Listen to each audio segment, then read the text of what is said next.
So, Jeffrey, welcome to the call and thank you for joining me today. Oh, it's great to be with you, Nancy. God can feel elusive to some of us, but why do you think so many believers experience what feels like silence from God? It's interesting. I have an assignment that I do in one of my classes where my students can talk about lament psalms and maybe why the church doesn't use them as much as perhaps we ought to, or they can actually write a lament themselves. And it is just amazing. This is a generation that is so comfortable with being vulnerable in written form, whether it's a text or a post. I mean, they share their whole lives seemingly on the internet. And so they're really willing to open up. And some of the laments that they write are just amazing. And when they're lamenting, what they're lamenting about is wanting to feel the presence of God, but Wow. not feeling the presence of God. And so they sometimes will use the metaphor of it's like I'm praying, but my prayers are hitting the ceiling and bouncing back, and there just doesn't seem to be an answer. And I confess I have to sympathize with them because it's some people just seem to feel God's presence like sunshine on a summer day, and that's not always been my experience. Yeah. I mean, I'm not going anywhere. I believe, what I believe. Where, as Peter would say, where else am I going to go? Yeah. But it is hard sometimes to experience or to feel that presence of God. Yeah. And so many of us, go day by day and we want to feel God's walking with us and talking to us, but that does feel a little distant, right? A little distant. So how can someone keep seeking when they feel spiritually dry or abandoned by God? You know, one of the things that really was the genesis for this book was, how do you deal with a God who is omnipresent and yet you feel like you have to seek God? I mean, it's such a paradox. And the scholarly side of me said, all right, we're going to have to wrestle this one down to the ground. So what I did was to try to figure out, why does the Bible have this motif of God's elusiveness? And truthfully, what I came up with was the idea that this is not a bug, it's a feature. That, it's part of understanding properly who God is seeking after God. And, I'll just use one example. There's this wonderful place in the Old Testament where David, he's sitting there in his wonderful palace. He looks over and he says, "Wait a minute, God's living in a tent. That's not right." And so he goes to his prophet Nathan and he says, I want to make a house for God. Well, Nathan's a good yes man. And so he says, sure, you're the king, do what you want. But God comes to Nathan in a dream that night and says, wait a minute, who do you think you are? You don't build houses for me. I build houses for you. Yeah. And there's an element of danger that's lurking for Israel that as long as God was in the tabernacle, God couldn't be pinned down. He was able to move. He could just move his presence wherever he wanted to, and Israel had to follow. As soon as they got him into a house, they felt like they had God domesticated. Hmm. And once you've got him tied down, it creates a false sense of who God is. And I think that's kind of illustrative of the larger issue is that when we don't have to seek for God, it gives us a false sense of who God is. Well, I know that there's a lot of people out there that are suffering, and you have chapters in your book now. Everyone, Jeffrey, he wrote this book, "Seekers in the Hands of an Elusive God: Embracing Hope in Seasons of Darkness." And we all have these seasons of darkness. I know that I do, and some of the chapters that he has in his book kind of really have caught my eye. And one of them is, as he is talking about God in silence, but also seeking God in doubt. You know what? I have my doubts sometimes, I have to admit it. I don't want to, but I do. And I know there's people out there that have their doubts as well. Like, what is God even hearing me? Is he even with me? Is he walking with me? What's he doing in my life? Can you address that for someone right now? You know, the tough part about doubt is that truthfully there are two different kinds of doubts that we can experience. One is the sort of doubt where we're doubting God's greatness. And you might think of somebody like Sarah when, she looks and she says, there's no way. I'm too old. I'm postmenopausal. There is no way that I am going to be able to have kids. So what she's doubting there is just whether God can do what God said he would do. Hmm. That's not the hard kind of doubt, though. I hardly know anybody that wrestles with that kind of doubt. What we struggle with is when we wrestle with God's goodness. Hmm. And that's where we believe to our core that God has the power to do something. What we're struggling with is why God isn't doing what he's able to do. And Hmm. I think that's what the psalmists are struggling with so often. They're not saying, oh God, if only you were powerful enough to do whatever. What they're Hmm. saying is, God, I know that you're powerful enough. So why aren't you doing what you could? I mean, that's what Psalm 22 says. In you, our Hmm. ancestors trusted, in you they trusted, and you delivered them. Hmm. But what's hanging out there is, but you're not delivering me. That's the Hmm. struggle, is when we're wrestling with God's goodness. What does it really mean to wrestle with God in faith? Well, if we think about just that idea of doubt, the person who experienced probably the greatest crisis of doubt of any person who's ever lived was Jesus in the garden. I mean, he's there in the garden, and what he's wrestling with is God's goodness, not his greatness. He says, all things are possible for you. So Hmm. he's admitting right up front, God, you could do whatever you wanted. You could do this a different way if you wanted to. And he Hmm. says, remove this cup from me. But God doesn't remove the cup. And if we're Hmm. in Mark, he goes all the way to the cross. The only thing he says is, my God, why have you forsaken me? Hmm. But I think there's something there in the way that Jesus wrestles with his doubts. Hmm. He had the opportunity to walk away. The disciples are asleep. If you go to the spot where the traditional Garden of Gethsemane is, he just has to walk over the hill. I mean, it's a 10-minute walk, and he would never be heard from again. But that's not what he does. Even though he doesn't understand, even though he doesn't have everything solved, he says, I'm going to keep pressing on. And Hmm. so I think the way through doubt is through doubt, not around Hmm. doubt. Hmm. We don't have to solve all the issues to be able to hang on in Hmm. faith, even when we don't understand. Hmm. Hmm. The wrestling with God is so prominent in our lives because we always want our own way, right? Our flesh takes over. We want our way.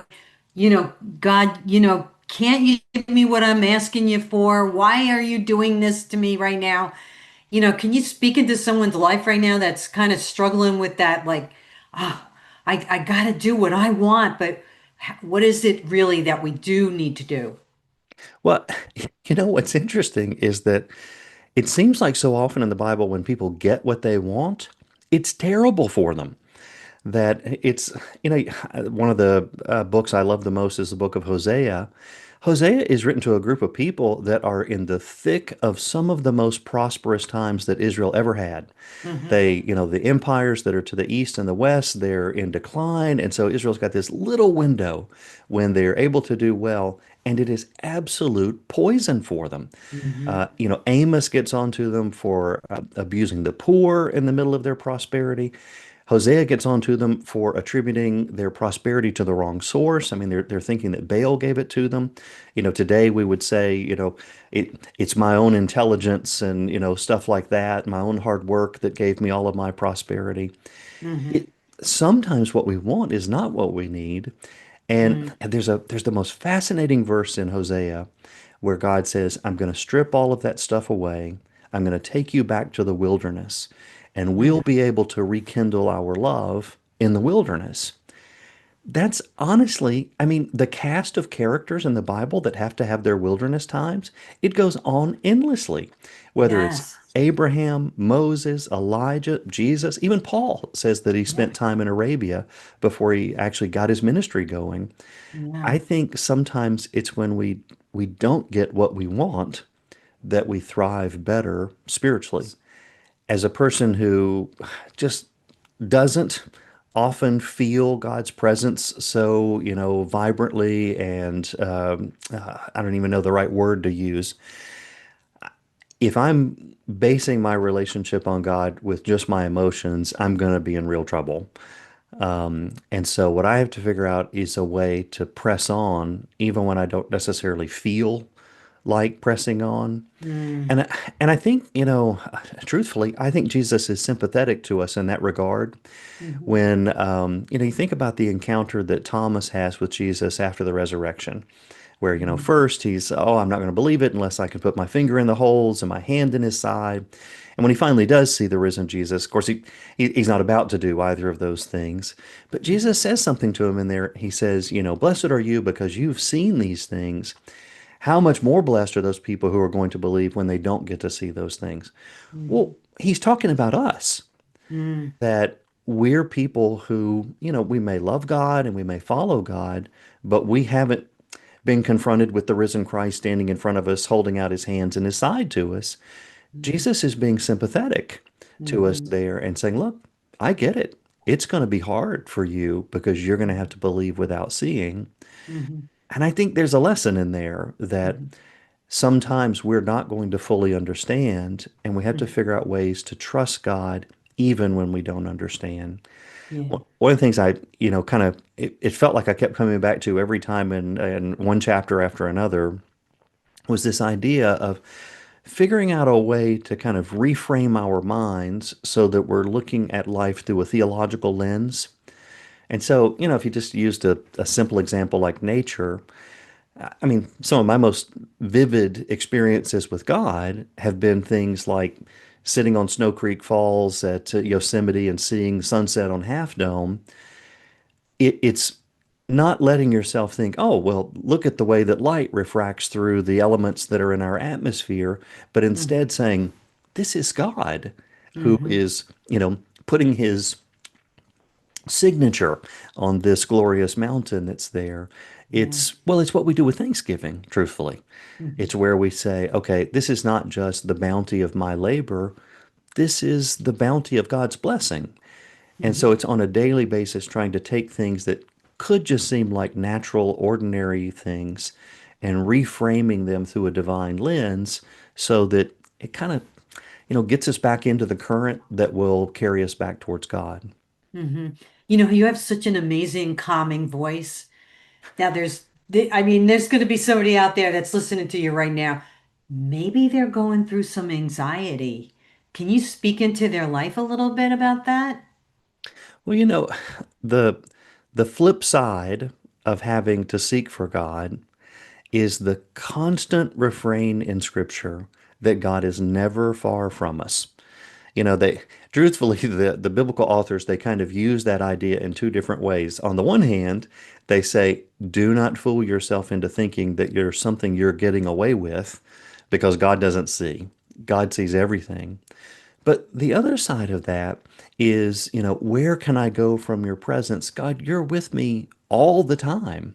Mm-hmm. And so, if we take those moments, kind of reframe them theologically, turn them into something that is a divine encounter, even in a sunset or a rainbow or a good steak or something like that that we have, it's a way of reminding ourselves we are never far from God's presence. He's always there for us.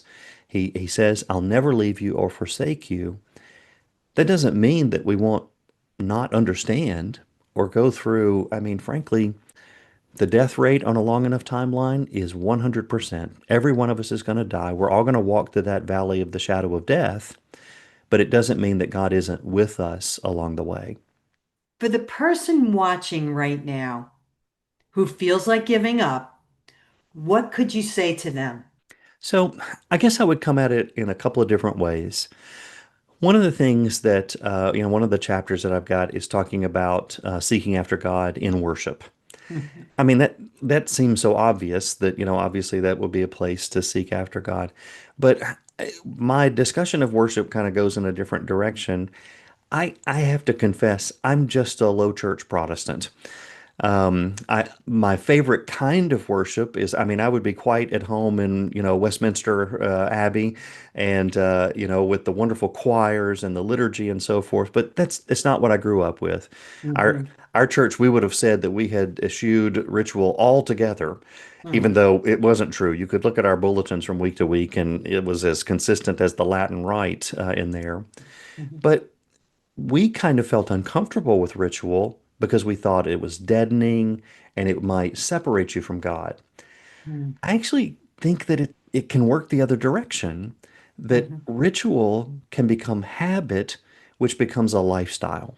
mm, If you make a commitment, it doesn't matter if I feel like it or not, I am going to be with a worshiping community every week. mhm, It doesn't matter if I feel like it or not, I'm going to say the blessing every time I sit down to eat. It doesn't matter if I feel like it or not, I'm going to pray for my kids every night mhm, before I go to bed. Those kinds of things become habits of the heart that can keep you moving even when you don't really feel like moving. So mm, for that person who's struggling, one of the things they can do is they can create little habits that I don't think I said it in the book, but I've said it to my students before.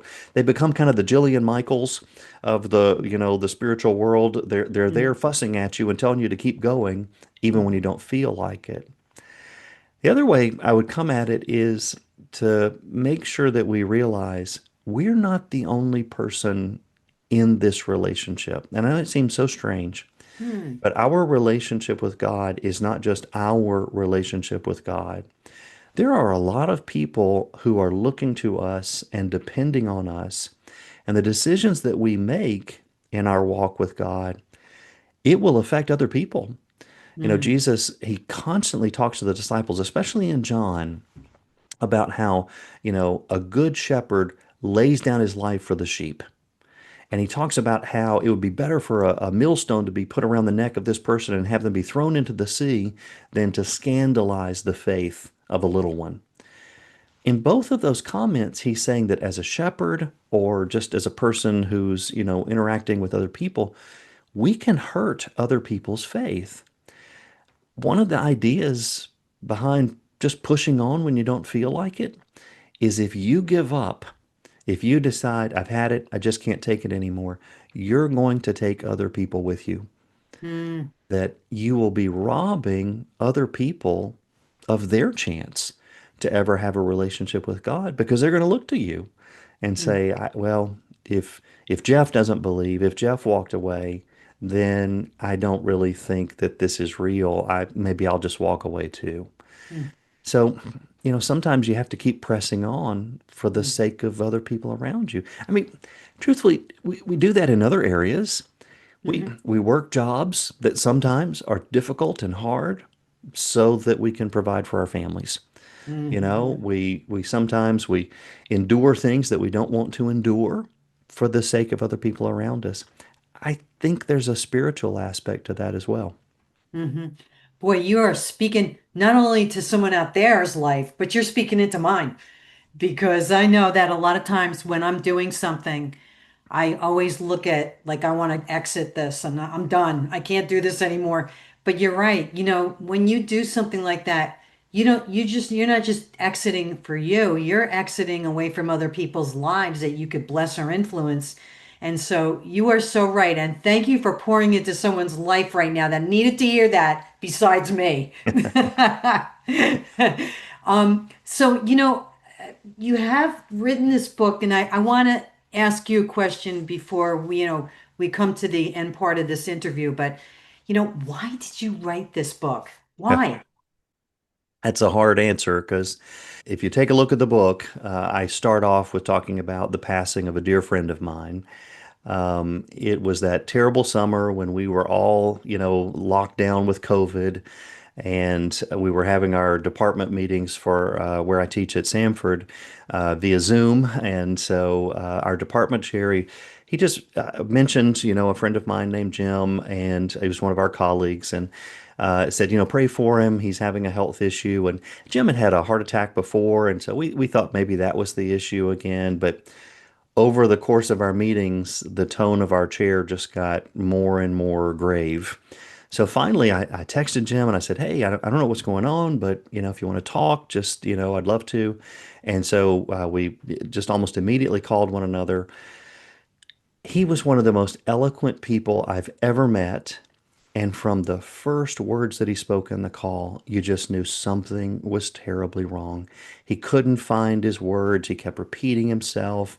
He was trying to come up with the name of a town in Alabama here called Huntsville, where all of the rockets are made, but he couldn't come up with the name. He kept saying, it's the place, it's the place, it's the place, it's the place where they have the rockets. Mm, And it was so obvious something was going on. When I hung up, I just wept because mm, I'm thinking, what is my friend who, he was a preacher, he was a teacher, the words were his gift. What was he going to do when the power of speech was taken from him? mhm, And the trouble is, it got worse than that.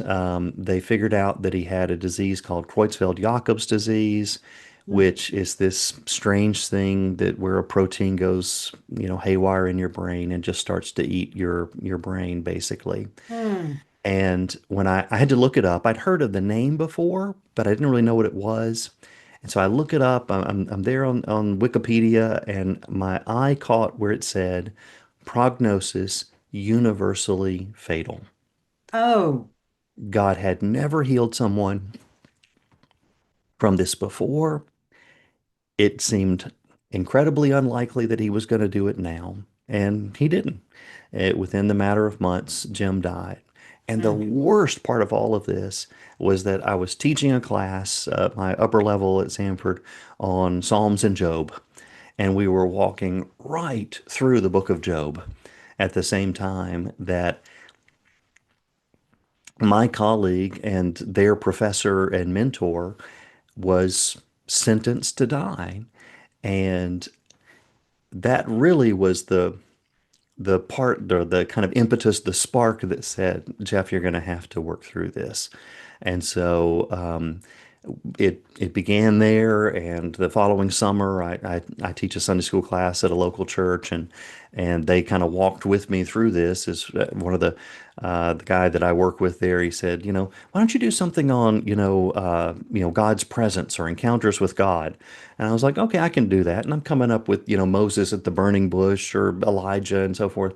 And it dawned on me, this doesn't do any good because they're not going to get a second burning bush. They're not going to have a, still small voice in the wilderness like Elijah did. I can't replicate those experiences. So, what does it mean to wrestle with an elusive God, to seek that elusive God for people in our day and age when we go through such suffering? That's where it started, and the book is the result of that.